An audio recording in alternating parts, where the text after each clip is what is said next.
Del 26 de julio al 1 de agosto, Barcelona acogerá la 20ª edición del Campeonato de Europa de Atletismo. Por primera vez en su historia, la gran cita del deporte rey del viejo continente tendrá lugar en nuestro país. Han pasado 75 años desde la primera edición disputada en Turín, Italia. En 19 ediciones, nuestros atletas han conquistado 52 medallas. El 60% de los metales se consiguieron en las últimas 3 ediciones. El debut del atletismo español en los europeos se remonta a 1950. En esos primeros años, nuestros atletas, en número muy reducido, pasaban de puntillas y casi sin relevancia por los europeos, pero la historia cambió paulatinamente. Nuestra forma de agradecerles su entrega es recordar aquellas hazañas que nos colmaron de orgullo, ya fuera por las medallas ganadas o por las emociones que generaron.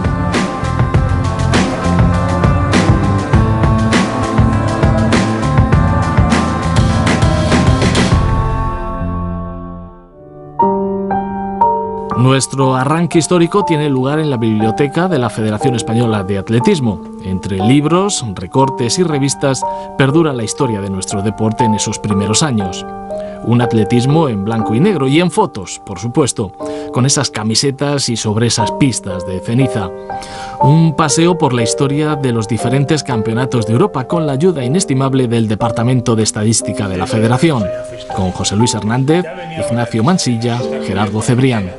Bueno, pues este es el dato que nos faltaba, ¿no? El primero, ¿no? José Luis Torres. Sí, montamos aquel año en disco, ¿no? En disco. El año 50 en Estocolmo, en Bruselas, pues. En Bruselas. En el libro oficial y luego de eso sí. edición. Luego entrenó a un montón de atletas que fueron al Campeonato de Europa. Porque luego el primer finalista... Eso fue en Estocolmo, en el 58. Antonio Amorós. ¿Tenemos el dato? Aquí iniciamos una aventura apasionante con el objetivo de recuperar de la memoria a nuestros pioneros del atletismo. Sus vivencias, algunas tan sorprendentes como increíbles, que seguro nos roban alguna sonrisa cómplice. Nadie mejor que José Luis Torres para hablarnos de aquellos tiempos de atletismo amateur. Campeón de España y plusmarquista nacional de lanzamiento de disco y peso, entrenador y que fue captado para la causa de forma curiosa. Vi una de las pruebas, cuando estábamos sentados descansando, las pruebas atléticas, salto de altura, en la cual intervenía como exhibición más que nada un atleta catalán que se llamaba Ernesto Pons, que tuvo el récord de España de altura. Ese fue el iniciador de mi afición al atletismo, que yo ponía en mi casa, medía 1,88 y lo veía, digo, pero ¿cómo es posible saltar por ahí, no? Me picó un poco, era muy joven, era un niño casi, y entonces me enamoró el atletismo. Aquellos años no existía la figura del entrenador. Se entrenaba por sensaciones, corrían, lanzaban y cuando estaban cansados daban por finalizado el trabajo. Había allí un día pues un peso, una bola de hierro, un peso que no sé cuánto era, y vi lanzar allí a la gente y luego un disco, y entonces probé un poquito, ¿y esto cómo es? Yo lo hacía, nadie te enseñaba, porque nadie sabía. Viendo fotografías y cogiendo información de un lado y de otro, pues conseguía lanzar un poquito el disco, un poquito bien, claro. Total que me fui al primer campeonato de España, que fue en Verazubi, en Tolosa, y en el Campeonato de España participé en peso y en disco y quedé campeón de España de las dos pruebas. Más anecdótica aún era la forma de convocar a los atletas para participar en los campeonatos. José Luis Torres fue nuestro primer atleta en un europeo. Me vino el presidente de la federación de entonces, la Federación Nacional, que era el general... No, lo diré, Carvajal, era el presidente, me dijo: has sido seleccionado para ir al Campeonato de Europa, porque hay 2 plazas que paga, que subvenciona el país organizador. Dice: y tú vas a ser el que vayas, tal, pero si es pasado mañana el campeonato. No había entrenado nada, claro. Fue con la llegada de los técnicos centroeuropeos y nórdicos, allá por los años 50, cuando se introducen métodos de entrenamiento más específicos. Aquí está la semilla de futuros campeones. Nuestro atletismo evolucionó abasteciéndose del deporte escolar, hoy inexistente. En los colegios se captaba el talento y se pulía en la Residencia Blume de Madrid, fundada en 1958. José Luis Torres adquirió con el trabajo de campo la sabiduría y el conocimiento necesarios para convertirse en el maestro de todos los entrenadores.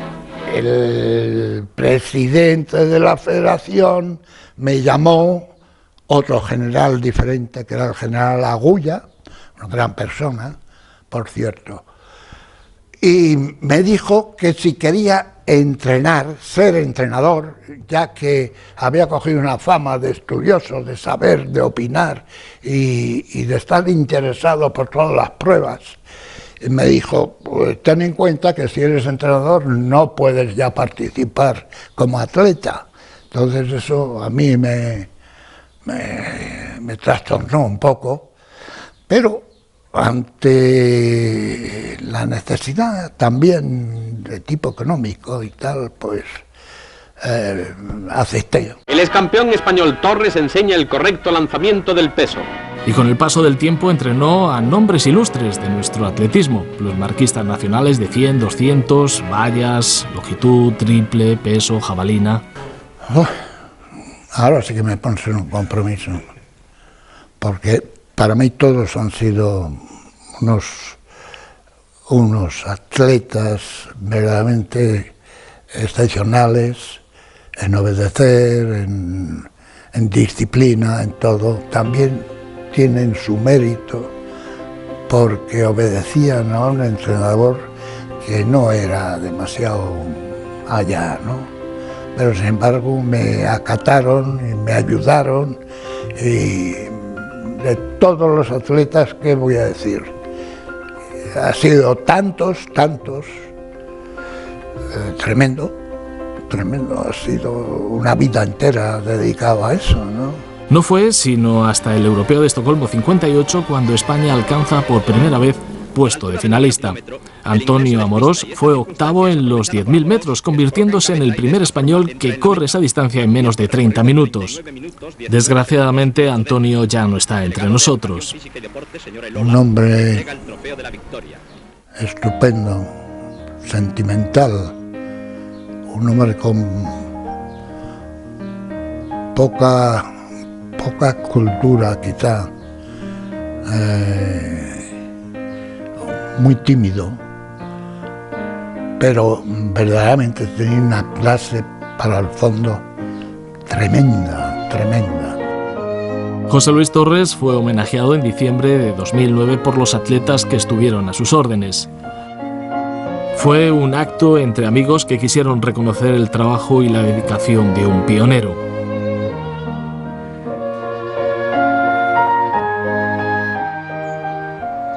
A sus 85 años vive rodeado de los suyos en un pueblo de la Sierra de Madrid. Las visitas de su amigo Jorge González Amo le permiten recuperar recuerdos y vivencias. Gracias en nombre de todo el atletismo.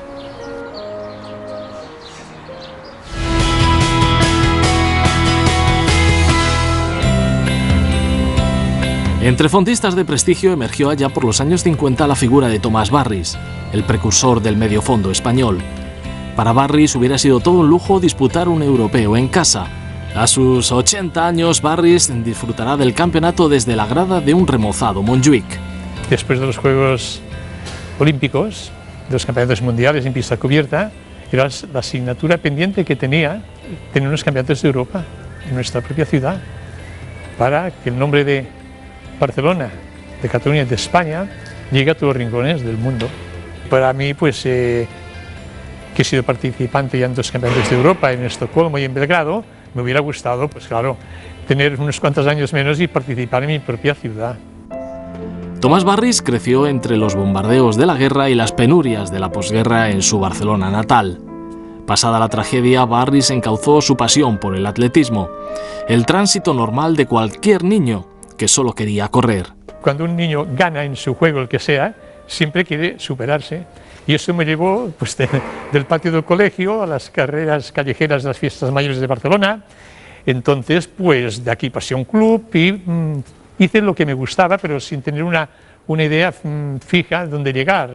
En la carrera de los 2000 metros lisos, Tomás Barris intenta batir la marca. Era un atletismo pobre en recursos que apenas ocupaba en su vida el tiempo que le dejaba libre los diversos oficios que atendía para aportar a la economía familiar.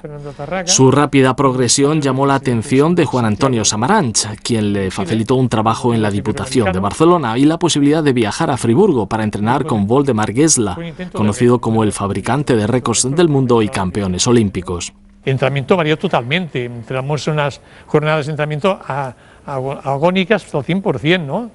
Con temperaturas a veces pues debajo de los 18 bajo cero, con nieve y tal igual. Pero bueno, había que hacerlo y esto te endurece y bueno, como te gusta lo haces, ¿no? El espíritu aventurero le llevó a participar en las giras nórdicas, primero solo, luego acompañado por otros atletas españoles y siempre con alguna anécdota. Una vez con Pep Molins en Frankfurt, me invitaron desde Escandinavia, digo, tengo un atleta aquí en Friburgo, se llama Pep Molins, que corre 5000, invitarlo. Dice, bueno, pues os mandamos el billete por avión a la compañía que está en Frankfurt, nosotros estamos en Friburgo. Y cuando vamos a ir, cogemos y nos dan el billete, pero no era para aquel día, era para el día siguiente, y no llevamos en el bolsillo ni un céntimo, ni nada. Entonces, habíamos de dormir en un banco en un parque o en la estación. Pues llevamos 2 transistores Grundig de aquellos de pilas, y fuimos a buscar la casa de empeños en Frankfurt, una casa de empeños, que nos costó mucho sin hablar alemán, y nos dieron, a cambio de dejar los 2 receptores de radio, unos marcos para poder dormir confortablemente la noche y cenar. Y al día siguiente ya, de madrugada al avión, y el avión a Escandinavia, y entonces todo solucionado. Sus hazañas no pasaron inadvertidas en nuestro país. La clásica Jean Bouin le encumbró como ídolo local en esos duelos con Pep Molins. Pero Barris no pudo ratificar su calidad con un éxito en los europeos. En Estocolmo 58 se presentó en el mejor estado de forma posible. En aquel tiempo los campeonatos de Europa entrabas por puestos, no por tiempos, ¿no? Si fuera por tiempos hubiera estado en la final. Llegué en 4º lugar en mi semifinal, batí el récord de España, esto me compensó la desilusión, ¿no? Yo sabía que estaba preparado para hacerlo mejor y lo corroboré pues unas semanas después en Turku cuando hice una marca de alto nivel mundial, como fueron los 3:41 en el año 58, una marca en pista de ceniza muy estimable. Referencia del medio fondo español y tenaz luchador por el profesionalismo en el atletismo, se alejó de las pistas con 35 años y 35 récords absolutos de España en sus piernas. Ejerció como entrenador de fútbol en el Hospitalet. Fue de la promoción de Paco Gento y Luis Aragonés. ¡Sí, Morgana, sí! ¡Ay! Hoy en día trabaja en su página web, barris.org, mostrándola con orgullo a Carlos Martín, jefe de comunicación de Barcelona 2010. Esta fotografía es de los Juegos Olímpicos Mundiales, actual campeonato del mundo, que se tiene a Helsinki por invitación, que gané la medalla de bronce. Aquí encontrarán todos los recuerdos de un atleta carismático y mucho más.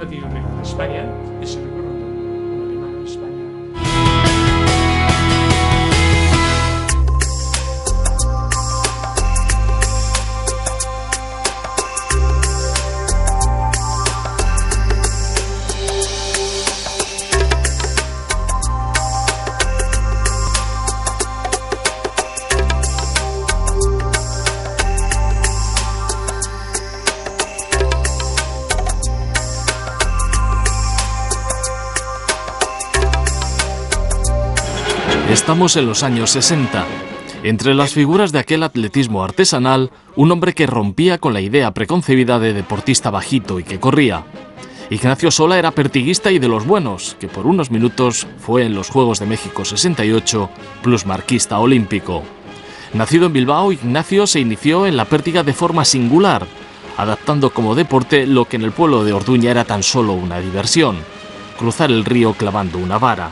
Un gran profesor de educación física que provenía del mundo del atletismo y él dijo, hombre, esto no es para saltar en longitud, esto es para saltar hacia arriba, pues vamos a empezar a saltar hacia arriba. Y ahí empezamos un grupo pues de 6 o 8 personas con las cuales todavía me sigo viendo y empezamos y tuvo tal repercusión en el colegio que ya en las fiestas del colegio, además del partido clásico de sexto contra Preu, que siempre se jugaba, pues incorporaron también unas carreras de atletismo, incorporaron también el salto con pértiga, y saltábamos todos. Y ahí realmente empecé, no teníamos ni listón, ponían una cuerda y un banderín en la cuerda para que la vieses, ¿no? Con una pértiga de bambú decorada con los colores de su atleti, llegó a saltar 3,53, récord de Vizcaya. Hazaña que le supuso una beca para estudiar aparejadores en Madrid. Del bambú al duraluminio y posteriormente a las pértigas de fibra de vidrio que obraban el milagro diario de los récords del mundo. Sola y su entrenador José Luis Torres convencieron a Rafa Cabero, presidente de la federación, para adquirir esos artilugios mágicos coincidiendo con la inauguración de la ciudad deportiva del Real Madrid.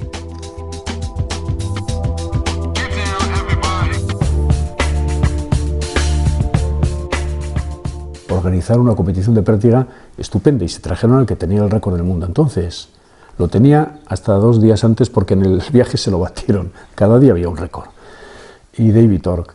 Y entonces nosotros vimos la oportunidad primero de ver a una persona saltar, no habíamos visto hasta entonces saltar con pértiga de fibra de vidrio, y la oportunidad de preguntar o intentar hacernos con esas pértigas. Lo que nosotros no podíamos imaginar es que las pértigas estaban calculadas cada una para un tipo de persona, para un tipo de atleta, para una velocidad, para una estatura, para un peso, y bueno, pues aquello eran unos troncos que no había quien saltase. Aún así nos sirvió por lo menos para sentir un poco, tener la sensación de lo que aquello era.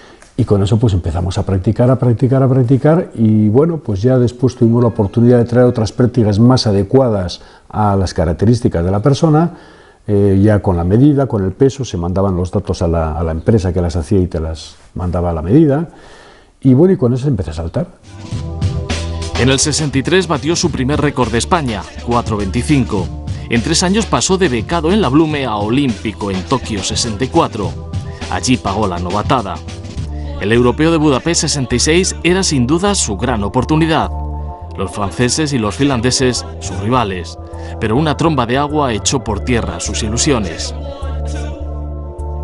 Yo cuando empecé a saltar y cuando empecé a competir con mis compañeros, yo hubiese apostado por haber sacado con seguridad una medalla, porque me encontraba francamente bien, estaba muy por encima, llevaba una serie muy buena de saltos comparado con cómo iba el resto de la gente.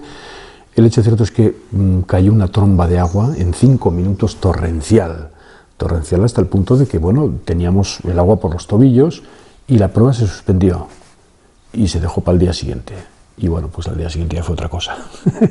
Quedé cuarto en ella y fue el primer campeonato de Europa que yo acudí. El deporte le dio otra oportunidad, en los Juegos Olímpicos de México 68, donde fue protagonista de una de las anécdotas más nombradas del deporte español. Una apuesta con Anselmo López, entonces vicepresidente del Comité Olímpico Español. Yo fui con una marca buena, quizá era la 6ª, 7ª del mundo entonces, los 5:10 que había hecho en Madrid, me había permitido sobradamente acudir a los Juegos. Aquel hombre me dijo, si haces récord de España te regalo este reloj. Yo aquello vi un Rolex de oro, digo, bueno, pero ¿qué dice este hombre? ¿Y qué hago yo? Pues yo le daré el mío, yo tenía un Seiko que había traído de Tokio. Y empecé la competición y se desarrolló todo muy bien y batí el récord de España, claro que lo batí. Y batí el récord de España, lo batí 2 veces, pero yo no me enteré que aquello era un récord olímpico, no lo sabía, pero lo mío era el récord de España, que es lo que me tenía casi obsesionado. Y bueno, pues acabó la competición. Y al acabar pues ya salimos y fui a la grada, que estaba ahí José Luis Torres, mi entrenador, y me dijeron, bueno, has hecho récord olímpico. Digo, ¿cómo que yo lo que me gané es un Rolex ahora? No, que has hecho récord olímpico, joder, que el otro no es nada comparado con esto. Y así me enteré, pero yo no había reparado en aquello, que realmente pues hombre tenía mucho más valor deportivo que el récord de España, que bueno, que me había supuesto un reloj maravilloso, el cual todavía conservo, guardo después de 40 años. Durante media hora fue plusmarquista olímpico con 5,20 gracias a esa pértiga de fibra de carbono que todavía hoy guarda en su casa. Por desgracia, su carrera se truncó de la forma más cruel para un atleta, por una lesión. Yo me encontraba muy bien a la Vuelta de México, maravillosamente bien. Empezaron la competición en pista cubierta, intentando el récord de Europa al ir en pista cubierta, es cuando me salí de la colchoneta y me rompí el tobillo. Ignacio Sola se retiró con apenas 28 años y 17 récords de España.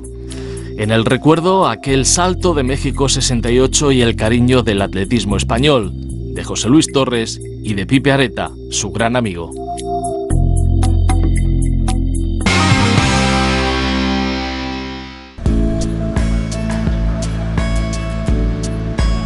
...70 años de vida contemplan a Mariano Haro Cisneros, el hombre que se hizo atleta corriendo por tierra de campo superando las adversidades de los inviernos gélidos y húmedos. Todo comenzó en una fría mañana palentina, cuando el delegado del Frente de Juventudes le seleccionó para correr un campeonato. Ahí se gestó la aventura en el atletismo del más carismático de nuestros corredores de fondo.